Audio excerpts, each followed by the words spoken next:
আসসালামু আলাইকুম। আশা করি আপনারা ভালো আছেন। আমরা বহুদিন পর শপিং মলে যাচ্ছি।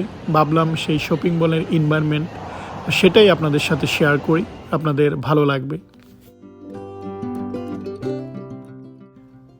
আমেরিকায় যেহেতু অলরেডি শীত শুরু হয়েছে, তাই মানুষজন এখন আউটডোর অ্যাক্টিভিটিসের চাইতে ইনডোরেই বেশি আসবে। দেখুন আইফোনের দোকানের সামনে প্রচুর ভিড়। এখানে অ্যাপয়েন্টমেন্ট নিয়ে আসতে হয়। অর্থাৎ আপনি চাইলেই যে এসে দোকান থেকে আপনি আইফোন কিনে নেবেন সেরকম সুযোগ হয় না। অর্থাৎ এরকম ভিড় থাকে আইফোনের শোরুমগুলোতে। আর আমেরিকার যে কোনো শপিং মলেই আপনার যেই ব্র্যান্ড বা এর শোরুমগুলা বা এর দোকানগুলাতে কিন্তু মানুষজনের ভিড় থাকে। দেখুন আমি কয়েকটা ব্র্যান্ডের শোরুম আমি আপনাদেরকে দেখাচ্ছি। সো বাংলাদেশ থেকে অনেকেই যারা আমেরিকায় বেড়াতে আসে তারা কিন্তু এরকম বিভিন্ন ব্র্যান্ডের পোশাক বা ব্র্যান্ডের জিনিসপত্র আমেরিকার শপিং মল থেকে ওরা কিনে নিয়ে যায়। যদিও দেখা যায় যে অনেক জিনিসই আবার ওরা বাংলাদেশ থেকে তৈরি করে নিয়ে আসে।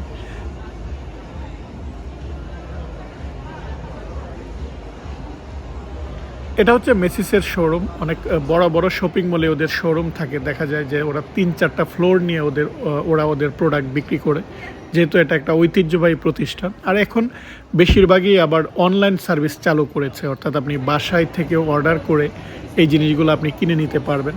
আর নভেম্বরের বা ডিসেম্বরে যখন ক্রিসমাস বা বড়দিন আসে, তখন কিন্তু প্রতিটা ব্র্যান্ডেরই এই শোরুমে দেখা যায় এই মূল্য হ্রাস বা ওরা ছাড় দেয়। তখন মানুষজনের ভিড় আরও বেশি হয়। অর্থাৎ সামনে নভেম্বর ডিসেম্বরে দেখা যায় যে প্রচুর মানুষ এই শপিং মলে আসবে। আর ছুটির দিনে এমনিতেই আমেরিকানরা দেখা যায় যে শপিং মলে আসে, ঘোরার জন্য আসে বা ফুড কোর্টগুলোতে প্রচুর মানুষের ভিড় থাকে। অর্থাৎ ওরা সপরিবারে একসাথে আসে, একটু ঘুরে বেড়ায়, তারপর একসাথে ওরা লাঞ্চ করে বা ডিনার করে তারপর বাসায় যায়। যেহেতু বিশেষ করে শীতের সময় আউটডোরে বেশিক্ষণ থাকা যায় না। এখানের শীত হচ্ছে অর্থাৎ তুষারপাত হয়, হাড় কাঁপানো শীত, যেটা আপনি চাইলেও বাইরের পার্কগুলোতে বেশিক্ষণ থাকতে পারবেন না। রৌদ্রোজ্জ্বল দিনেও আপনি বাইরে দেখবেন যে রৌদ্রোজ্জ্বল দিন কিন্তু প্রচণ্ড ঠান্ডা। তাই লোকজন ইনডোরে এসে ভিড় করে। আর ফুড কোর্টগুলোতে দেখা যায় যে বসার জায়গা পাওয়া যায় না। হয়তো কিছুক্ষণ ওয়েট করে একটা বসার জায়গা আমরা ব্যবস্থা করতে পারি। তারপর এখানে দোকানগুলোতেও দেখা যায় যে অর্ডার দেওয়ার পর অনেকক্ষণ ওয়েট করতে হয়। কিন্তু লোকজন এটাই তাদের আনন্দ। অর্থাৎ একসাথে এরকম একটা জায়গায় বসে লোকজন পরিবারের সাথে খাওয়া দাওয়া করে বা বন্ধুদের সাথে সময় কাটায়। এটা অন্যরকম ফান।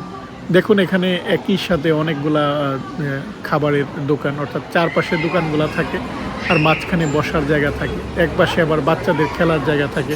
অনেকেই বাচ্চাদেরকে এই জায়গাটায় দিয়ে দেয়। বাচ্চারা এখানে ব্যস্ত থাকে, ওরা হয়তো একসাথে বসে ওই জায়গাটায় লাঞ্চ বা ডিনার করে। বাচ্চাদের খেলার জায়গায় দেখলাম আবার 2টা ভাগে ওরা ভাগ করেছে। ছোট বাচ্চাদের একটা ভাগে খেলার জায়গা, আর একটু যারা বড় বয়সে বড় তাদের জন্য আলাদা। খুব সুন্দর এনভায়রনমেন্ট। শপিং মলগুলোতে দেখা যায় যে বিশাল পার্কিং লট থাকে। অর্থাৎ আপনি যে কোনো দিকে পার্ক করতে পারবেন। গাড়ি পার্ক করে আপনি যেই শোরুমে আসতে চান বা যেই দোকানটায় আসতে চান তার কাছাকাছি পার্কিং লটে আপনি গাড়ি পার্ক করে তারপর আসতে পারবেন। অর্থাৎ যেহেতু এখানে প্রচুর ল্যান্ড, তাই প্রচুর জায়গা নিয়ে ওরা কিন্তু শোরুমটা করে, এবং শোরুমের চারপাশেই দেখা যায় পার্কিং, গাড়ি পার্ক করার ব্যবস্থা থাকে। আর একটা জিনিস আমার ভালো লাগে, যখনই আমরা কোনো একটা কাপড়ের দোকানে যাই, সেটা যেই ব্র্যান্ডেরই হোক, অর্থাৎ ভালো ভালো ব্র্যান্ড, দেখুন H&M, কিন্তু যে ওরা প্রোডাক্টটা বানিয়ে নিয়ে আসছে বাংলাদেশ থেকে। সো আমরা যখন ভালো ভালো ব্র্যান্ডের দোকানে এরকমভাবে দেখি যে জিনিসটা আমাদের বাংলাদেশ থেকে বানানো, তখন কিন্তু আমরা সেটাকে নিয়ে গর্ববোধ করি। অর্থাৎ আমাদের ভীষণ ভালো লাগে আমাদের নিজের দেশের নাম যখন এই পোশাকের গায়ে বা লোগোতে বাংলাদেশ লেখাটা থাকে, সেটা দেখতেই কিন্তু ভীষণ ভালো লাগে।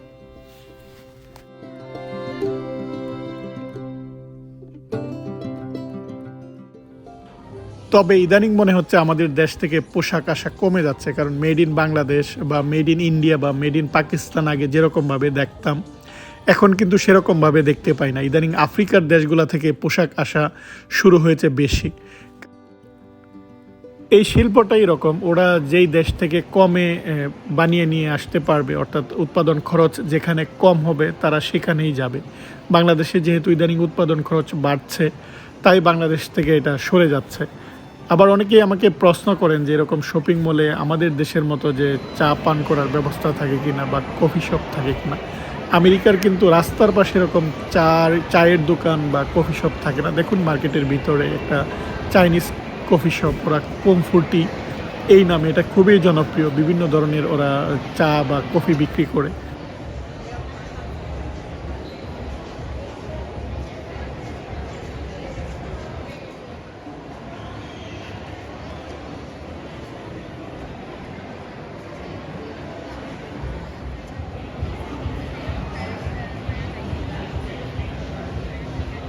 আমাদের সিনেপ্লেক্সের মতো এখানেও কিন্তু মুভি থিয়েটার রয়েছে, অর্থাৎ আমরা চাইলে এরকম শপিং মলগুলোতে মুভি দেখতে পারি বা নানা রকম বিনোদনের ব্যবস্থা থাকে। সেই সাথে ওরা স্পেশালি বাচ্চাদের জন্য অনেক কিছু অ্যাক্টিভিটিসের ব্যবস্থা কিন্তু করে থাকে। যেহেতু শীতকালে বা শীতপ্রধান দেশে মানুষজন ইনডোরে থাকতে পছন্দ করে বেশি, তাই ইনডোরে নানা রকম অ্যাক্টিভিটিসের ব্যবস্থা কিন্তু ওরা করে থাকে।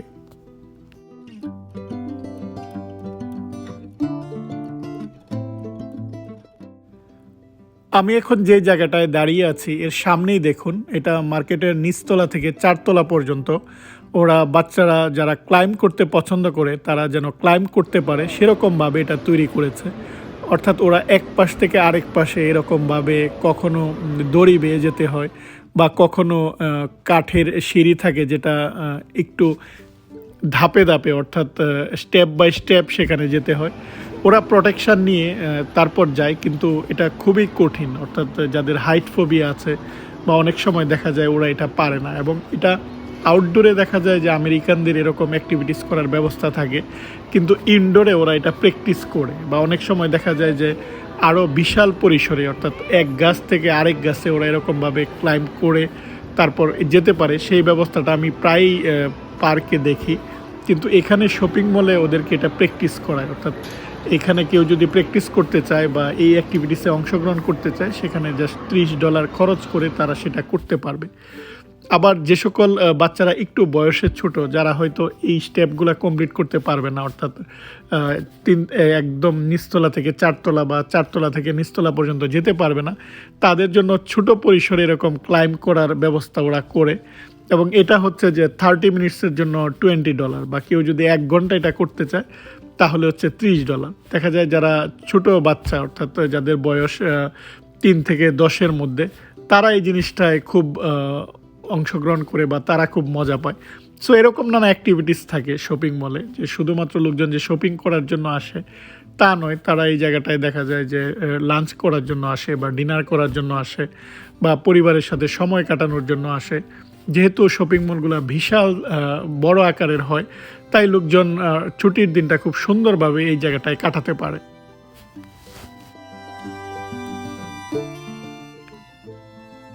আজ এ পর্যন্তই। পরবর্তী ব্লগ দেখার আমন্ত্রণ জানিয়ে আপনাদের কাছ থেকে আজ এখানেই বিদায় নিচ্ছি। আপনারা ভালো থাকবেন। আল্লাহ হাফেজ।